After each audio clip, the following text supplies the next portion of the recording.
I am thrilled this morning to deliver on a promise I made to you on Friday. Yes, I have the all-star author from across the pond, Andrew Lownie, with me this morning. He's just waiting patiently right now in the green room, listening to me chatter.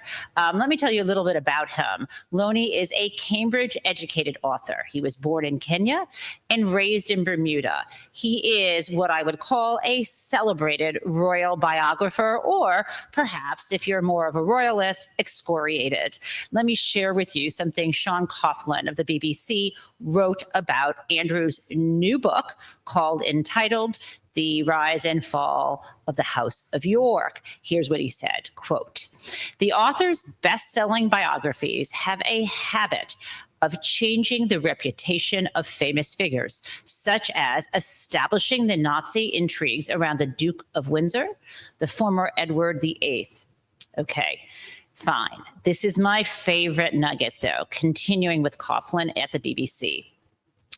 Although in the case of Entitled, he hasn't so much cemented Prince Andrew's reputation as put it in concrete boots and thrown it into the river. It's hard to see how he might come back from this.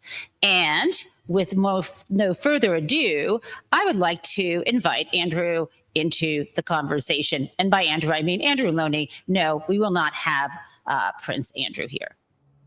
Hello. Hello, Good very morning. nice to talk to you. Prince Andrew would be a coup, but he doesn't seem to be speaking at the moment. Yeah, I don't know. I don't think I would want to speak with him without like a shower running over me. But Andrew, thank you for taking the time.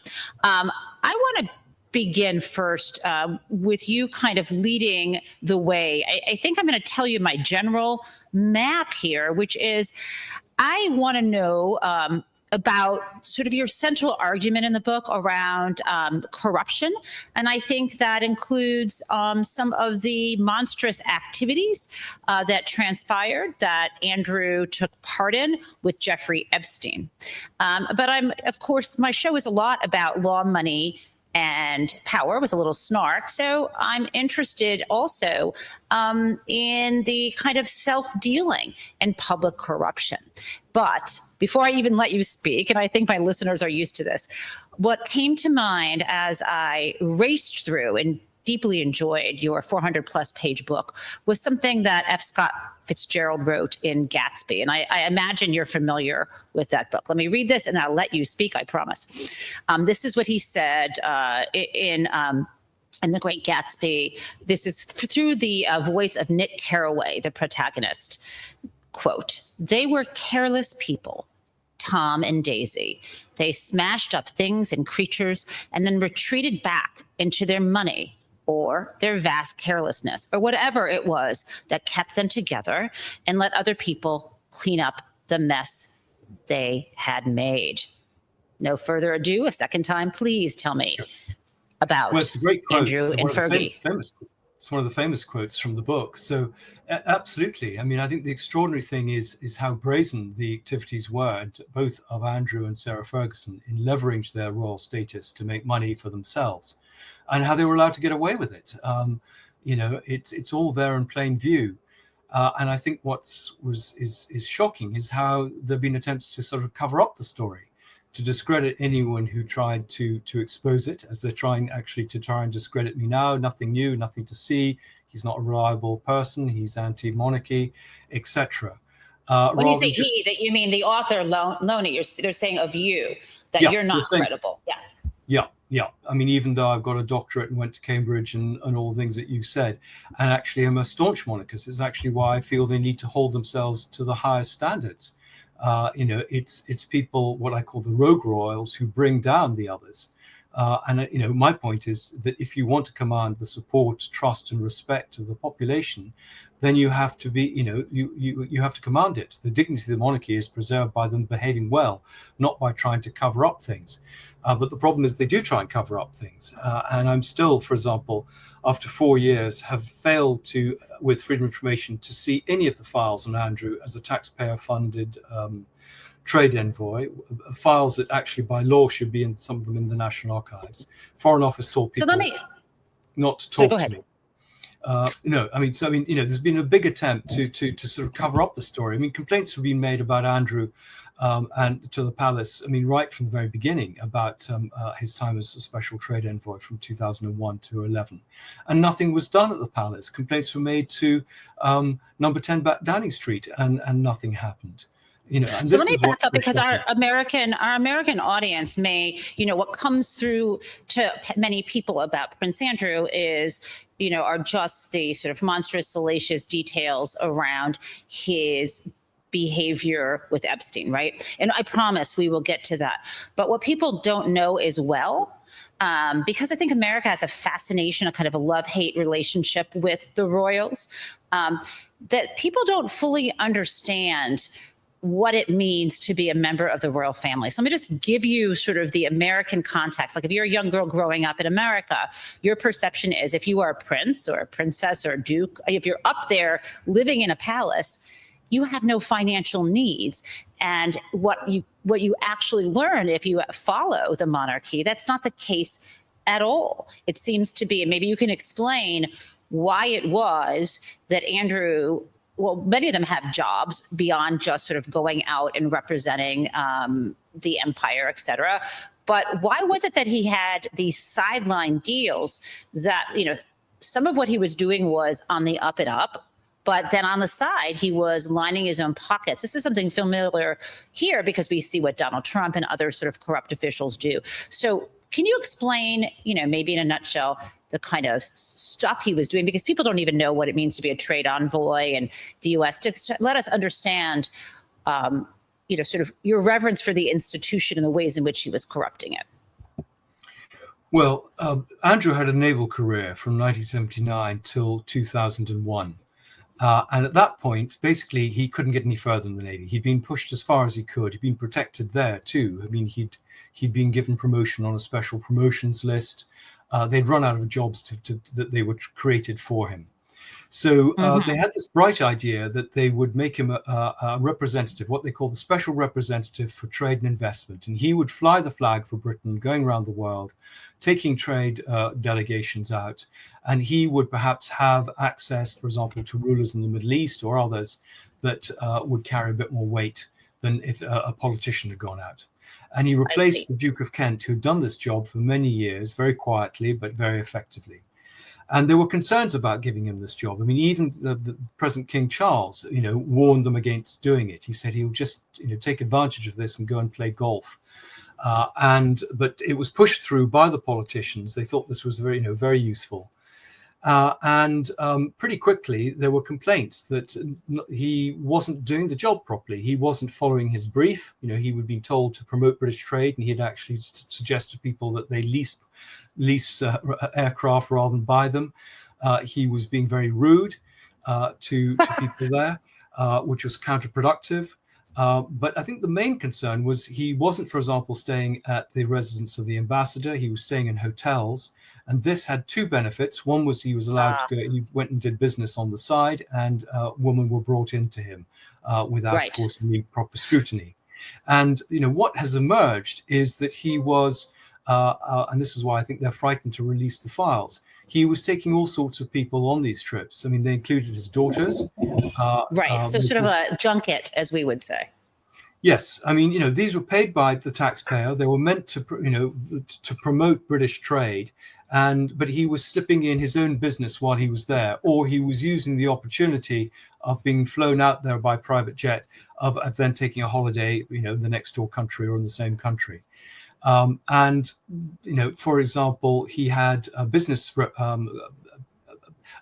arrangement with a man called David Rowlands, and he was getting David Rowlands to go on these trips and actually requesting to see people that David Rowlands wanted to see, because he wanted to do business with them. Nothing to do with the needs of the government.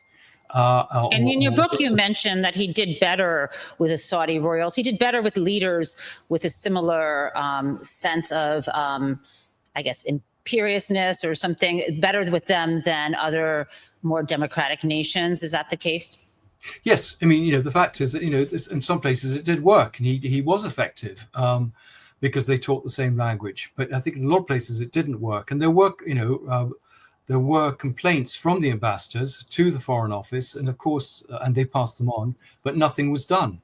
And this made people very frustrated. It's one of the reasons why a lot of the diplomats have been talking to me. I mean, they felt that what he was doing was wrong, and it should be made public. So that was one area. He was, for example, taking. I mean, you want to come to Epstein? He was taking Epstein on some of these trips, Unbelievable. and that was the relationship that, as he said in the Newsnight interview, Epstein introduced me to some useful people. But of course, what Andrew did for Epstein was to give him this veneer of respectability, and of course to give him useful contacts through this trade envoy role.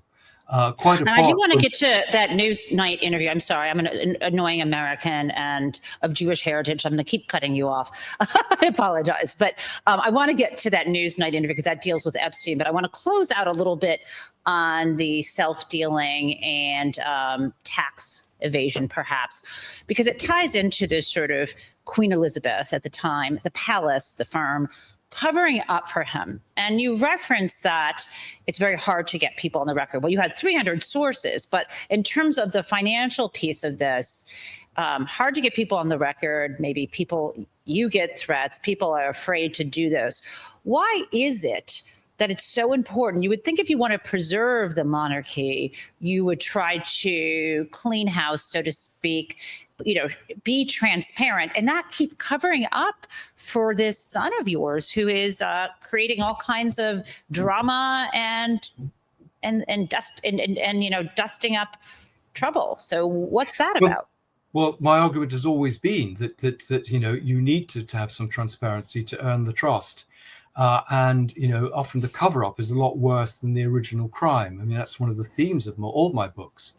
Right. And it seems to be the same playbook. You try and discredit the messenger, but you don't actually deal with the problem, the illness. And there are signs that may be changing. There was a piece in the Telegraph, which is a British paper, earlier this week, I think clearly leaked by the palace, saying that they were looking at options like removing certain titles from people like Prince Harry and Prince Andrew. I think there's a strong feeling amongst the public that something needs to be done about Andrew. At the moment, he's still a Knight of the Garter. He's still living in Royal Lodge. He's still a Vice Admiral, honorary Vice Admiral in the Army, in the Navy. He is living a pretty good life. He's still, I understand, a Councillor of State. So, for example, if both King Charles and Prince William fell under a bus, he might well be called on to reign. Right. He's that spare also. Yeah. He's still pretty close to the throne, however discredited he is. And I think there's just this anger that he has been able to make quite large sums of money off his royal role. I mean, one of the other areas which isn't well known is he set up something called Pitch at Palace, which was a Dragon's Den initiative to bring inventors and entrepreneurs together. It was a very good exercise. It helped a lot of people. It was a charity, and it was run at Buckingham Palace with the Grenadier Guards playing the introduction and the Queen, escorting him there. So it had a huge authority. But what people didn't know is he had a side business going on called Pitch at Palace Global, in which he was clearing off 2% commission from the people, the money that was raised, and taking it himself personally, and keeping it kind of under the radar.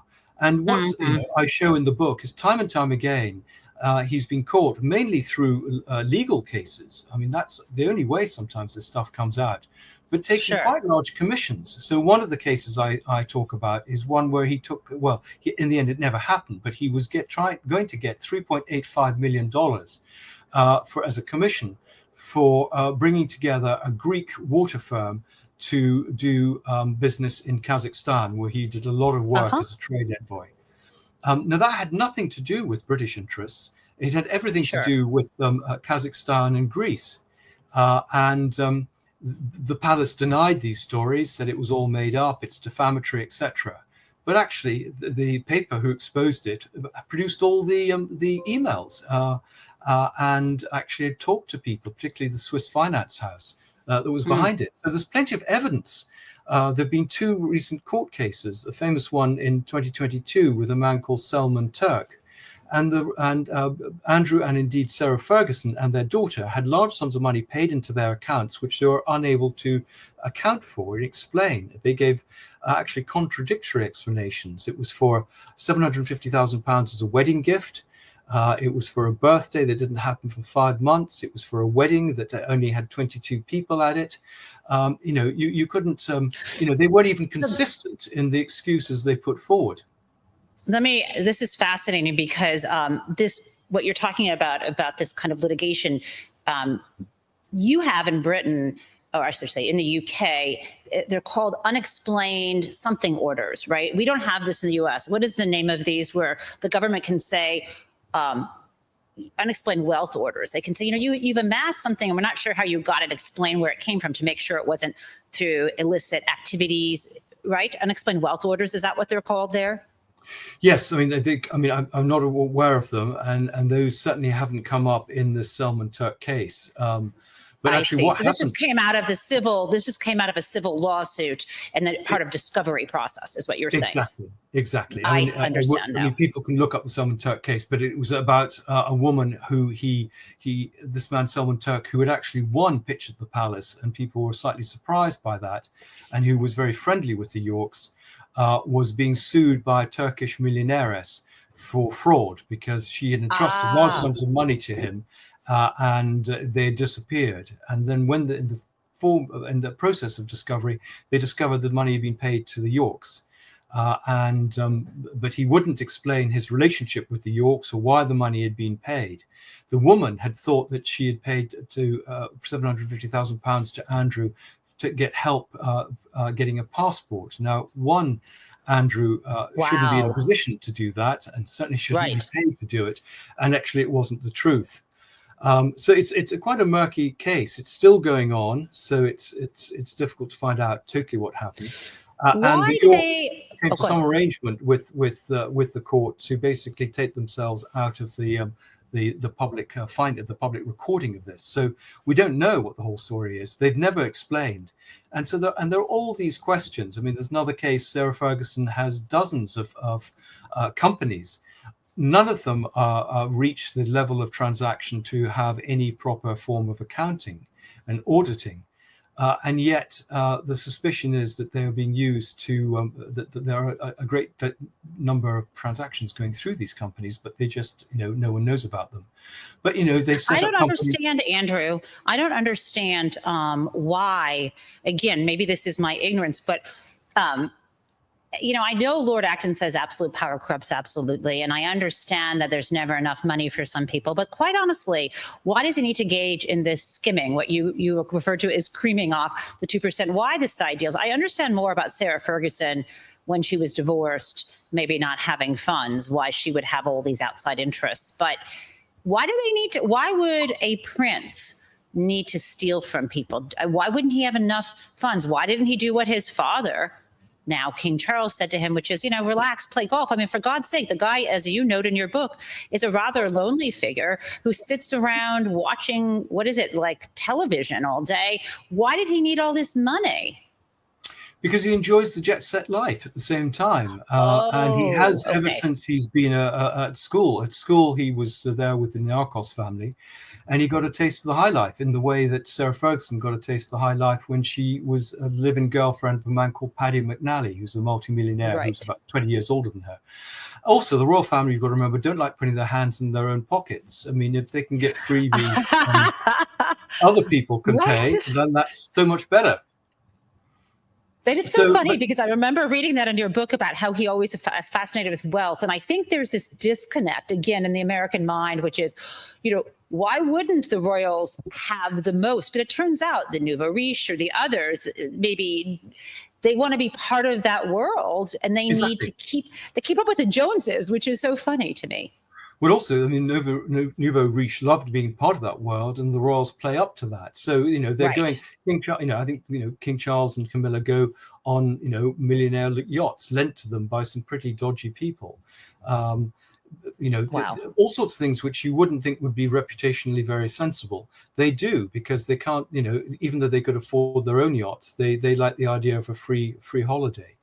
So Now I'm I afraid want to that's. pivot. I'm sorry. Yeah, go ahead. Continue. You're right. The royals do have money. I mean, they've inherited money, often through trust funds many generations before, and this is one of the concerns. And land, right? And they have these. They make money off of the land holdings they have. Well, I mean, they're two separate things here. I mean, Andrew inherited money through his grandmother and trusts. The king and the Prince of Wales have money through the Duchy of Lancaster and the Duchy of Cornwall. Oh, and those so are the he ones doesn't. I see. He doesn't. So they own property and have rent coming in from all sorts of things. But he does have, income. I mean, he's just sold a Swiss villa chalet for £14 million. He's paid £7.5 million for the renovations at Royal Lodge. So there's money there. The problem is they go through it very quickly because they've got extensive staff. They like living on the hog. They have expensive cars. He likes expensive watches. And though a lot of this stuff comes to them as gifts, I mean, particularly jewelry, particularly from the Middle East, and often those gifts are then, shall we say, the stones are broken or taken out, and the thing is sort of fenced, basically. Oh my God! So, there's plenty of money running around. The royals going into pawn shops with like brims of their hats over their heads and knocking out the diamonds and emeralds out of jewelry so they can pay for their next trip out on a yacht to Croatia. It's insane. Okay, so this brings me to the fact that, as you noted in your entitled, when Andrew settled his case with Virginia Roberts Joffrey for, I think, £10 million, he had to go to his father to help pay it. Really? Well, I mean, there are lots of stories. We just don't know the truth. I mean, there's some stories that he borrowed the money from his father because the sale of the Swiss chalet hadn't gone through. There's some stories that the Queen helped, that maybe she contributed the $2 million that was the charitable donation element of that. We just don't know. I mean, we haven't seen the terms of the deal, and clearly it was to be kept secret. But clearly a large sum of money was paid to someone that he claimed never to have met. Now, this is where let's talk about the Epstein connection and then some of the Trump revelations. I mean, some of what you recount, obviously, because you've got to provide context, is what is already known in the public. And then there's some new bits of information that you have from your many sources. Can you share with us what you believe his connection is, both with Jeff Epstein and with girls, as opposed, and also young women who were in prostitution? And I guess before I do that, I just want to say we're not really in prostitution. Well, I know I should say that they weren't trafficked. I guess what I should say, the young women were trafficked is the word I want to say. And then the girls were obviously being raped because you cannot consent. I want to point out to you that I did also watch the hideous architect of Brexit's Jacob Rees-Mogg's rude interview with you, where it was hysterical because he was claiming that everything you were saying was salacious gossip. And then you mentioned you had 300 sources. He thought that wasn't a lot. Yes. And that somehow, I mean, this made me almost like fall on the floor and roll over and die when he said to you something like, well, how many of them were sworn affidavits? And I'm thinking, good God, man, sworn affidavits, is that the standard for either journalism or research? Come on. So anyway, with that, I want to tell you that I'm not going to attack you on this. And I just want to know, I guess, what you believe the story is and why. And then one other piece is, what I didn't see in your book was any mention of Prince Andrew's activities over in Jersey with Jimmy Savile, which I only happen to know about because I've traveled to Jersey with some research around money laundering and tax evasion. So for those in America, they have no idea who Jimmy Savile is, but I just want you to kind of explain to me Prince Andrew's behavior with girls, and the Epstein connection, what you have found. Well, the Epstein connection began much earlier than he claimed. He said he met him in the late 1990s. I present evidence showing he met him in 1991. He claimed that he had broken off contact with him after that visit to Central to New York in December 2010.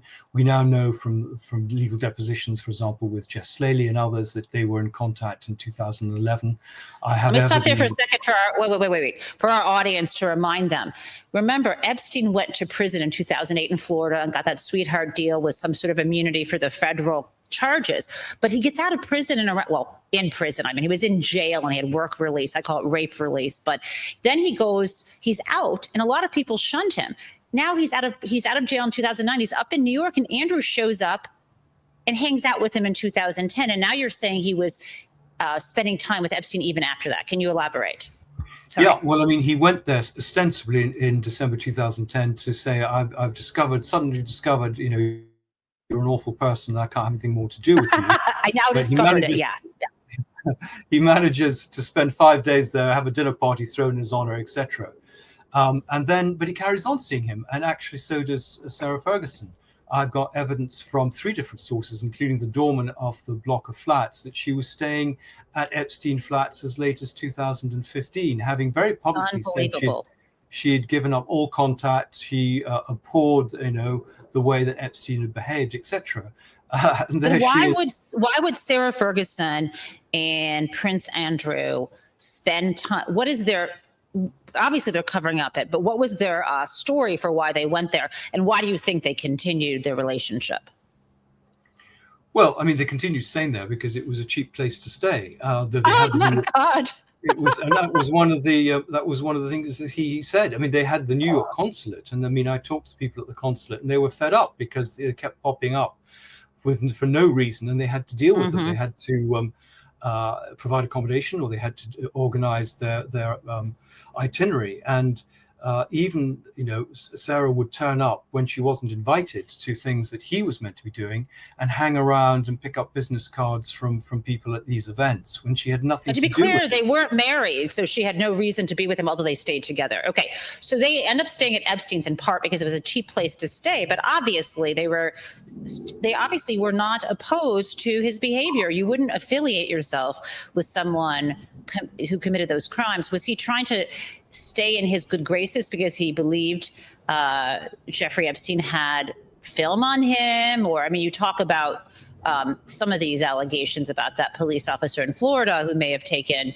video evidence of Andrew to the Kremlin. But it seems like he, keep your friends close, keep your enemies closer situation, no? Yes. I mean, I think Andrew realized that he was between a rock and a hard place. And one of the reasons he went there in December 2010 was to get assurances that Epstein wasn't going to use this material. I don't know what assurances were given. But, as we all know, Epstein was running honey traps. He was blackmailing people. He was trading information. You say that we know that. You say that we know that, but I scoured your book, and the evidence we have, I mean, I believe, because otherwise, how does this man have $1 billion in his relationship with Les Wexner and Leanne Black? But the evidence you seem to have seems very good, which is people, 2 young women at the time, or girls. We have Virginia Giuffre and someone else saying, yeah, Jeff told me I record these people, so I have something on them. Is there more that you have as evidence of that? Well, I mean, I didn't put everything in the book because clearly it's focused on my 2 principles. Yes. But yes, I mean, as you say, Virginia Giuffre said this. I think Sarah Ransom has also said this. That's right. Right. I think Bryant has actually been in and seen the control room where everything was filmed. We know that the FBI picked up all these files in 2006 from Mark Dugan. I'm sorry, who saw the wait? Who saw the control room? I didn't hear the name. There's another victim called, I think, Louise Bryant. Okay, got you. Thank you. Who saw stuff. And, the Mark Dugan has said, he was passed this stuff by one of his police colleagues saying, look, I know this stuff is going to disappear unless we find, we have some stuff elsewhere. As, I suspect it has disappeared. And of course, rather unfortunately, it's ended up in Russia and in Putin's hands.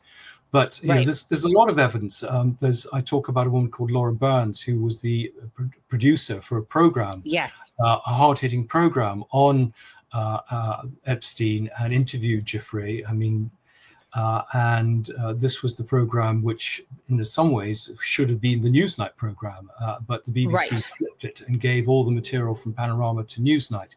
But Laura Burns talks about... And they cut the legs out from under her research. Yes, talk about her, because I mentioned her on Friday. Go ahead.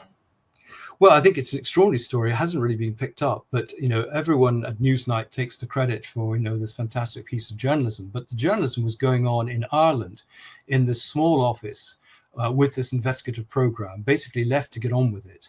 Even then, they had pressure at early stages to shut down the investigation. This idea that the BBC is the champion of free speech, they were clearly coming under pressure and were bowing to it.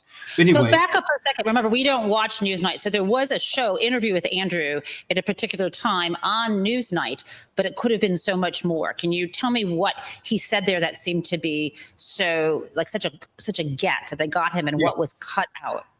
Yeah, well, as I was saying, that Panorama had an interview with her. They wanted a right to reply. They sent that in August 2019. The Newsnight interview took place in November 2019. And what seems to have happened... After Epstein was found dead in his prison cell, just to be clear. Yep, okay. Yes, Epstein died in fact...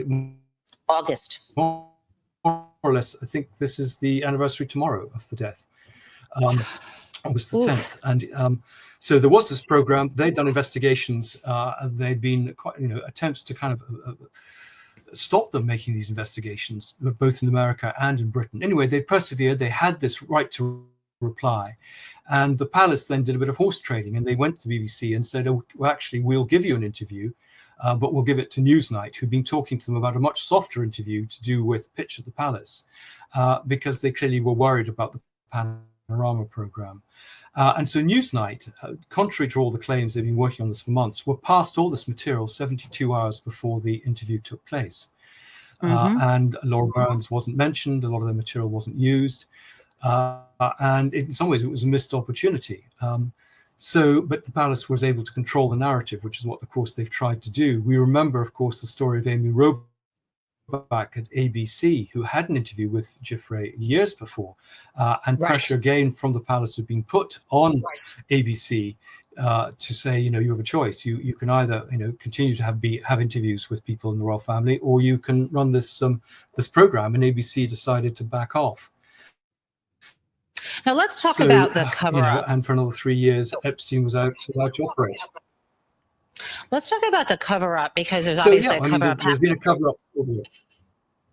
There's a cover-up in the U.S., obviously. Let's talk about the book, because the thing that made me, I guess, want to smash things in my house was the piece about how the palace and how Andrew, not only were they strenuously denying his involvement, but they wanted to besmirch the character of Virginia Giuffre. They made up all these kinds of lies, like it couldn't have been me. The witnesses are wrong because I don't sweat like we was at a dance club, or that photograph wasn't real. And in the public, they were acting as if she was a liar. But then privately, you share some communications between I guess it was Prince Andrew and Ghislaine Maxwell, basically just plotting how to discredit her. And it feels like we're going through the same thing in the U.S.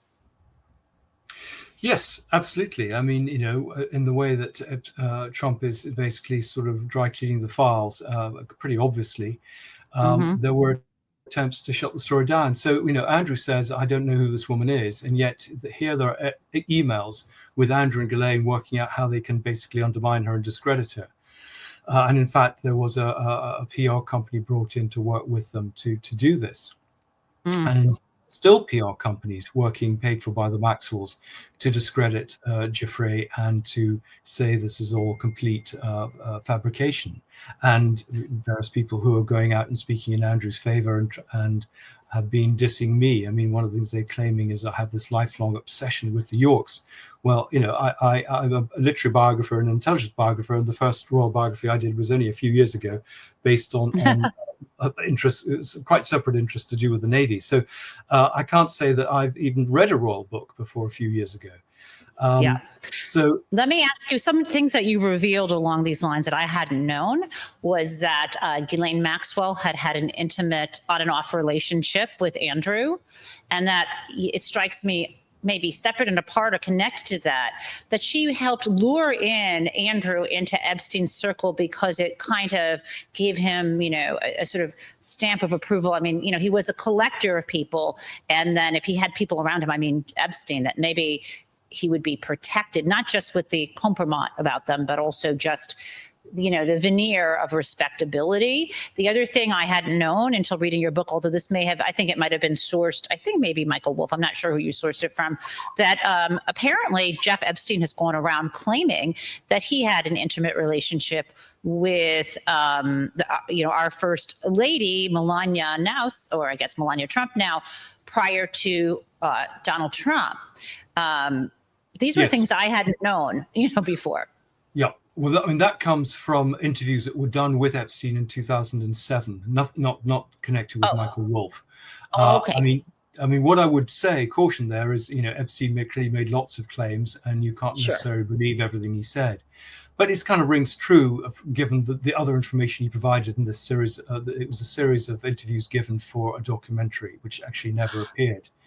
But Michael Wolff has backed this up. But of course, you've probably seen that there are $1 billion suits against people who suggest that might have happened.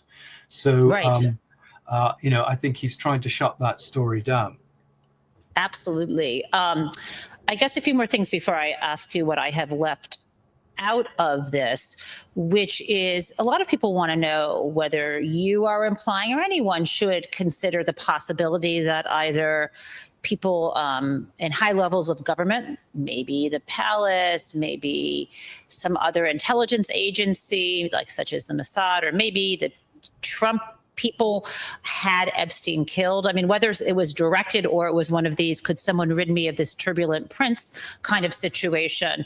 Do you think that hovers out there? I mean, obviously you quoted, and I've read the report. The family, I guess it was Jeff Epstein's brother hired someone, a pathologist, to look at the breaks in his neck to suggest that this was strangulation, not hanging. For me, it doesn't matter whether he was killed or he was allowed to commit suicide because he wasn't being watched. But all of that said, do you have a viewpoint on either whether he was killed or committed suicide, and whether this was orchestrated by some higher power? Well, not higher like the god, but I mean royalty, certainly, the story I was given by an ex-Epstein employee was that this had been ordered by Trump. That makes sense to me. So, I mean, and the story was that Epstein had thought he'd be pardoned by Trump. Trump said he wouldn't pardon him. Epstein threatened to out him. Shortly before he was arrested and taken to the correctional facility. So I don't know. That's what I was told. The person who, for me, was most convincing was Spencer Cooven, who was one of the lawyers who said, and actually several of the lawyers have said this, that this was right at the beginning of the whole legal process. Epstein was a complete chancer. He always got out. He was able to pay people off. He had good lawyers. He certainly wasn't in a suicidal frame of mind. It did seem very, very suspicious, apart from all the anomalies of cameras not working and guards not being there. I know that Steve Hoffenberg was very worried when Epstein died that he would be next. And of course, Steve Hoffenberg died in rather mysterious circumstances, as did Jean-Luc Brunel. Jean-Luc Brunel died in prison. Who's the other person you mentioned? Hoffenberg? I didn't recognize that name. Steve Hoffenberg was Epstein's business partner, and they had a Ponzi scheme. This is how a lot of the money was raised to start with. Right, way back after Bear Stearns, right? And Towers and or something? Hoffenberg went to prison for 18 years. He took the can for it, and somehow, I think, Epstein basically dissed him, and Hoffenberg took the rap. And so Hoffenberg is a very good witness to this, because he knew Epstein very well. He knew exactly what was going on. So he knew all the stories. So, we have a lot of these mysterious deaths. I mean, I think there's some questions over Virginia Giuffre's death, whether she was, you say, encouraged to commit suicide, or whether she was so upset and traumatized, and particularly with she had current marital problems, that she decided to take her life. But she was a tough character who'd come through a lot. Yes. And the timing, again, seems slightly odd that it should happen then. And there were anomalies about the accident and her discussion that, how she got the black eye and stuff. So, there are a lot of questions. Lines, by the way, I want to, yes. And I do, I've seen those photos and people ask, was this car accident? It's all these questions. Let me go back to this fascinating question about whether Trump could be responsible for Epstein's death. I'm sure you may have revisited. There was an interview with Jonathan Swan and Donald Trump right after Ghislaine Maxwell was arrested, but before she was tried in 2020. I'm going to play this for you in case just to refresh your memory and see what you think. President, the other day a reporter asked you about Ghislaine Maxwell. You said, quote, "I just wish her well, frankly. I've met her numerous times over the years, especially since I lived in Palm Beach, but I wish her well, whatever it is." Mr. President, Ghislaine Maxwell has been arrested on allegations of child sex trafficking. Why would you wish such a person well? First of all, I don't know that, but I do know that she has. She's been arrested for that. Her you know that. friend or boyfriend, Epstein, was either killed or committed suicide in jail. She's now in jail. Yeah, I wish her well. I'd wish you well. I'd wish a lot of people well. Good luck. Let them prove somebody was guilty. I mean, do you know that? Oh, so you're saying you hope she doesn't die in jail? Is that what you mean by wish her well? Her boyfriend died in jail, and people are still trying to figure out, how did it happen? Was it suicide? Was he killed? And I do wish her well. I'm not looking for anything bad for her. Thoughts? Well, I mean, it's typical sort of deflection about it. I mean, and he goes hot and cold on this. He says he doesn't know anything about it, and then he reveals some information. I mean, my own feeling of what's going to happen with Ghislaine. I mean, clearly all the files have been excised of anything to do with Trump, and we know that. Right. Ghislaine, I think it's very interesting that Ghislaine was not moved to a prison nearer Washington, but actually further away to Texas. There's, I don't think, any intention of really putting her in front of any sort of inquiry. And I think even if she did turn up, she'd plead the fifth. But the deal is clearly done. I mean, she will say, nothing to see here. A few minor figures will be thrown out as a bit of collateral damage. And I think what will happen is not that she'll be pardoned, but that she will just disappear. So one day she will be taken away from her Texas prison. People will say it's not safe here. She's been moved elsewhere. And instead of being taken to another prison, she will be, put in a flight to the Caribbean or wherever she's going. And we're all going to forget about her. And presumably she'll have facial recognition surgery, and that'll be the end of the story. And the line will be she's still in the prison system, but of course she isn't. I mean, we could end there, but we won't. I want to ask you one last question, Andrew, and just thank you for your time, which is, what didn't I ask about that you would like to say? What didn't I ask that you think is important to get out there about your book?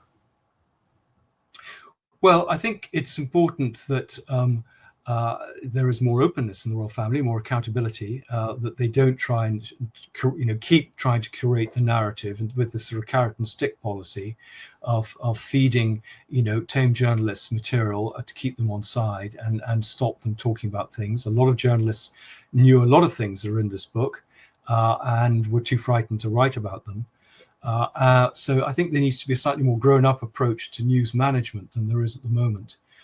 And I would hope that they would, allow a proper investigation into this to happen. I mean, the Metropolitan Police have shut down any investigations into Andrew and the whole episode with Virginia Giuffre. The National Crime Agency 20 years ago were being approached by MPs for an investigation into Andrew's time as a trade envoy. And, I think it's time for that to be looked at again.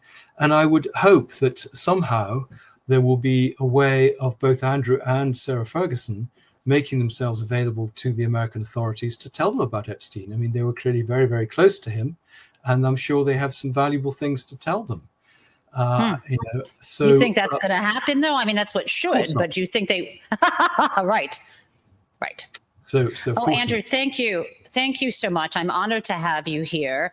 And I hope maybe if I make it across the pond, or if you end up over on this side of the world, we can meet in real life, as they say. That would be lovely. Look forward to it. Thank you.